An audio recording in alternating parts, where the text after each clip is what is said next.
No dia 7 de setembro de 2008, a maior, mais complexa e mais cara máquina já criada pelo homem foi ligada.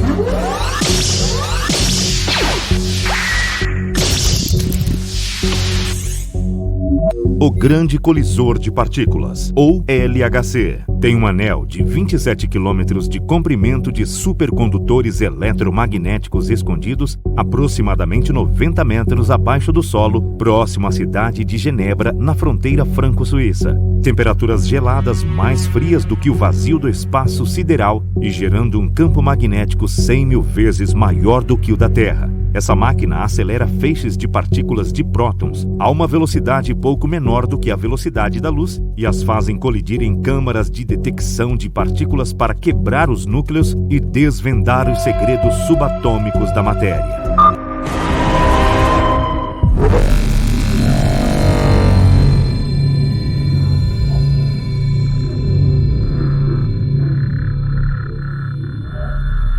O CERN é a maior associação científica do mundo, envolvendo milhares dos melhores físicos de 21 Estados-membros, todos trabalhando em conjunto para descobrir os elementos fundamentais que mantêm o universo unido. Ao analisar um empreendimento científico tão caro e ambicioso como o CERN, é essencial que tenhamos um entendimento realista dos mecanismos e das imaginações correspondentes que têm impulsionado os avanços tecnológicos na era moderna. Cientistas raramente são os vilões malvados tramando planos sinistros em laboratórios secretos que Hollywood normalmente retrata. Com algumas exceções evidentes, é claro, e são, geralmente, zelosamente dedicados ao seu campo, em particular de estudo, com intenções nobres ou benignas no coração. Entretanto, esse tipo de comprometimento religioso com a ciência pode gerar apatia cega ou mesmo ignorância deliberada sobre as implicações globais e as más intenções dos benfeitores que facilitam seu trabalho. Este é certamente o caso de homens e mulheres brilhantes que trabalham no CERN. A maioria acredita, ingenuamente, que o objetivo principal de sua pesquisa é meramente compreender do que o universo é feito e como tudo começou no Big Bang. Infelizmente, o que eles não conseguem perceber, a não ser o fato de estarem trabalhando de uma premissa falsa para início de conversa, é que sua pesquisa muito provavelmente está sendo usada para avançar uma agenda oculta cujos conspiradores estão bem cientes de quem criou o universo. La première institution supranationale, c'est l'Europe qui commence à s'unir. Les règles. He stands now in the floodlights and he's giving the victory sign for all his might from the floodlit up. 1949. A Europa se recupera da Segunda Guerra Mundial. Muitos cientistas famosos deixaram os Estados Unidos. A pesquisa europeia não é mais de nível internacional. Para reconstruir a ciência europeia, o visionário cientista francês e ganhador do Prêmio Nobel, Louis de Broglie, propôs a criação do European Laboratory. Seria tanto um centro de excelência em física quanto um motivo para a paz. Sua ideia é absorvida pelo americano ganhador do Prêmio Nobel, Isidore Rabi, que junto com Pierre Auger e Eduardo Amaldi convenceram a Unesco de adotar esse processo. 18 meses depois, 12 nações europeias formalmente concordaram em criar a Conseil Européen pour la Recherche Nucléaire. A sigla CERN nasce.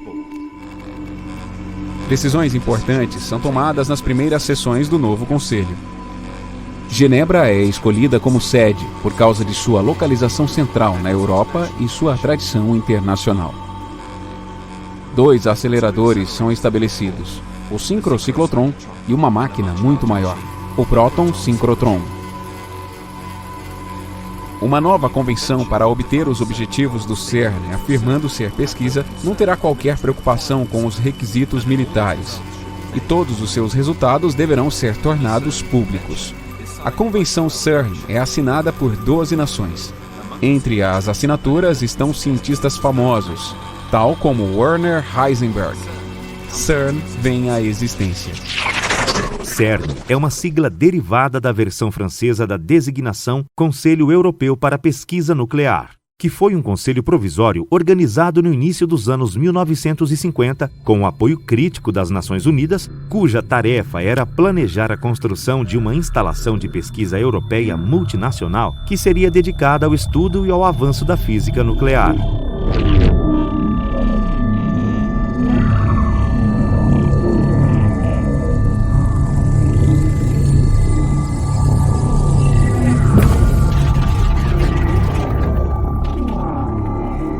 Em 29 de setembro de 1954, o Conselho Provisório foi desfeito e o Conselho Europeu para a Pesquisa Nuclear, ou CERN, foi criado. Apesar de o Conselho Provisório ter sido desfeito, paradoxalmente, a sigla CERN permaneceu, embora não correspondesse ao título da nova organização. Fora um físico renomado e um dos principais pioneiros de mecânica quântica, o Werner Karl Heisenberg, que inexplicavelmente instituiu que a sigla original do CERN permanecesse em vigor, conforme Tom Horn esclareceu em seu livro No Caminho dos Imortais. Werner Heisenberg compreendeu bem o que a física quântica implicava para a humanidade. Inerente a este domínio teórico, preenchido por equações obtusas e cientistas fumantes de cachimbo, encontra-se o que eu chamo de potencial babilônico. Esse é o conhecimento secreto, o imperativo científico, fundamentado e guiado por conselheiros espirituais que a Bíblia cita como a chave para abrir o portal para os deuses. É em Tamanak Baboalu, a abertura do Abzu, a porta para o inferno. Tom segue explicando que, apesar de Heisenberg possa ou não ter sabido disso, CERN é um título abreviado para uma antiga divindade celta chamada Cernunno.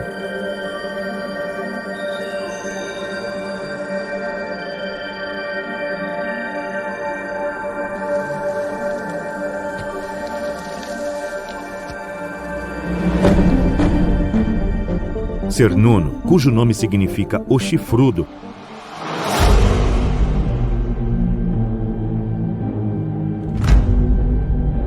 acredita-se ser o deus da morte e renascimento e o senhor do submundo.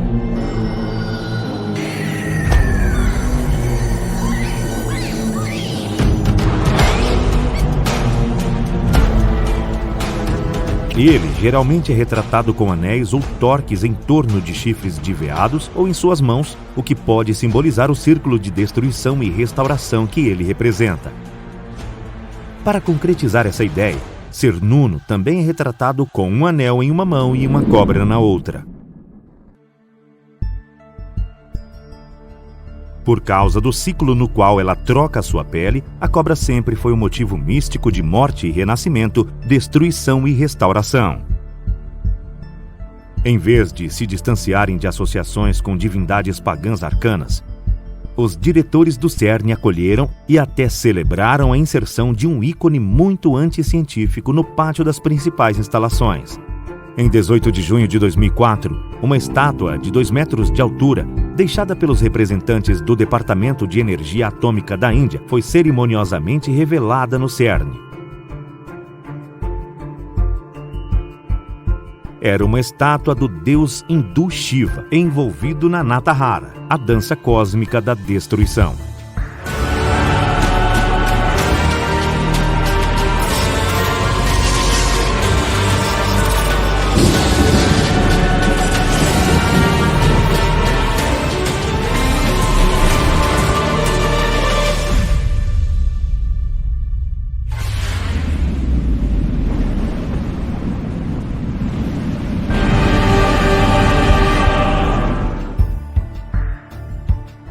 É importante compreender que, na mitologia hindu, o deus Shiva destrói o mundo para poder renovar, restaurar e reconstituí-lo. Uma placa comemorativa posicionada ao lado da imagem do Shiva dançante estampa uma citação do físico americano nascido na Áustria, Fritjof Capra. Lê-se, em parte, abre as aspas, centenas de anos atrás, artistas indianos criaram imagens visuais de Shivas dançantes em uma bela série de bronzes. Em nossa época, físicos usaram a mais avançada tecnologia para retratar padrões da dança cósmica. A metáfora da dança cósmica unifica assim a mitologia antiga, arte religiosa e física moderna. Fecha aspas. Pense sobre isso, disse Steve Quayle em seu livro True Legends. Aspas.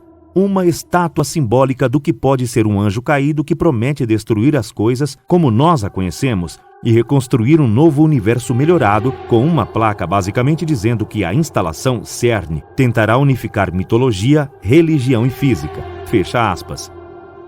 Os céticos serão rápidos em salientar que a unificação de mitologia antiga, artes religiosas e física moderna é apenas representada metaforicamente na dança de Shiva e não tem aplicação prática em atividades científicas do CERN.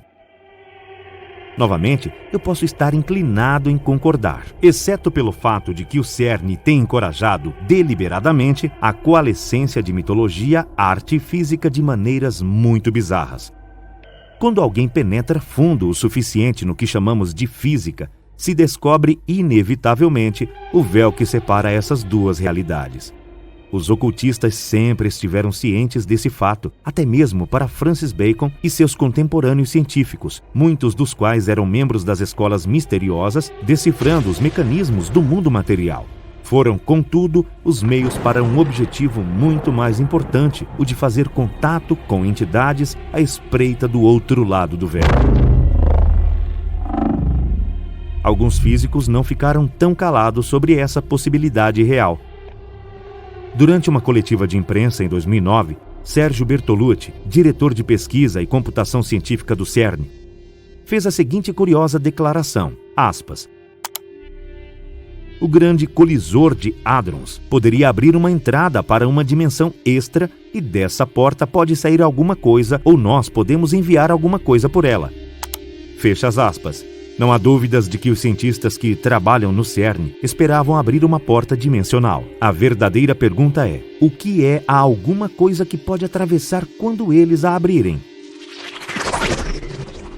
Apesar de eu não ter conseguido confirmar a veracidade das fotos a seguir, parece que painéis transparentes contendo textos arcanos foram fotografados dentro das instalações do CERN por um grupo de estudantes portugueses da Academia de Música de Santa Cecília. Os textos foram descritos como cumprimentos ou invocações escritos em línguas antigas, incluindo aramaico, hebraico, mandarim e sânscrito. No caso do sânscrito, o único povo com a habilidade de ler a escrita sagrada, considerada ser a língua dos deuses, são os estudiosos dos Vedas e Upanishads. Se autênticos, esses painéis podem ter sido preparados para aquelas algumas coisas que possam atravessar a porta dimensional. Quando a soma de possibilidades é considerada, o que temos no CERN, de fato, é o potencial de criar armas para a guerra com inimigos muito mais poderosos do que meros seres humanos. Este é o potencial babilônico ao qual Tom Horn se refere. A capacidade de abrir os portões proibidos dos deuses e fazer guerra com os anfitriões do céu, como era provavelmente o objetivo de Nimrod nas planícies do Sinar.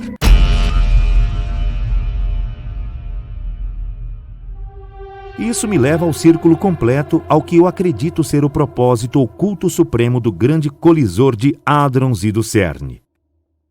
Lembre-se de que a divindade celta, Cernunnos, o senhor chifrudo do submundo, representa o ciclo da morte e renascimento de destruição e restauração.